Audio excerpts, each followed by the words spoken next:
Tokyo Olympic में नीरज चोपड़ा के gold medal जीतने पर 18 साल बाद हमें इंडियन नेशनल एंथम ओलंपिक में सुनने का सौभाग्य प्राप्त हुआ।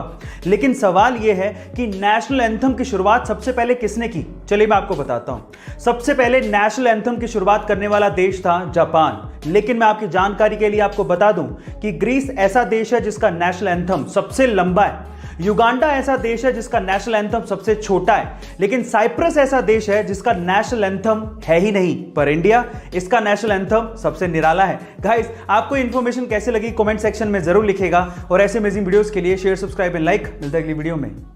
ये विटामिन ई के कैप्सूल्स बड़े काम की चीज है। इसे अलग अलग तरीके से यूज करने पर आप अपनी सुंदरता को और ज्यादा बढ़ा सकते हैं। कैसे? मैं आपको बताता हूं। सबसे पहले तो विटामिन ई के कैप्सूल्स को एलोवेरा के साथ मिक्स करके हल्के हाथों से अपने चेहरे पे मसाज करने पर आपके चेहरे पे और ज्यादा ग्लो आने लगता है। दूसरा, विटामिन ई के कैप्सूल्स को नारियल तेल के साथ मिक्स करके अपनी स्कैल्प और हेयर पर लगाने से आपके हेयर चमकने लगेंगे।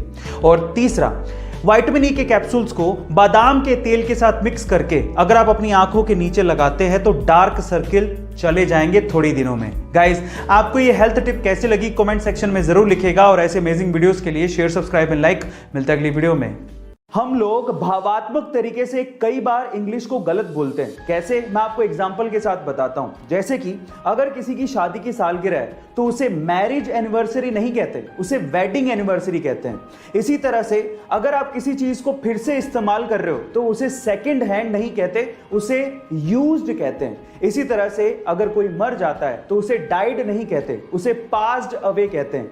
इसी तरह से अगर कोई गरीब है तो उसे पुअर नहीं कहते, उसे अंडर प्रिविलेज्ड कहते हैं। और फाइनली अगर कोई मोटा है तो उसे फैट नहीं कहते, उसे फुल फिगर्ड कहते हैं। गाइस, आपको इंग्लिश की ये नॉलेज कैसी लगी चैट सेक्शन में जरूर लिखिएगा और ऐसे अमेजिंग वीडियोस के लिए यूट्यूब पे हमारे चैनल को सब्सक्राइब कर लीजिएगा और अगर आप इंस्टाग्राम पे देख रहे हैं तो मुझे फॉलो करना मत भूलिएगा। मिलता है अगली वीडियो में।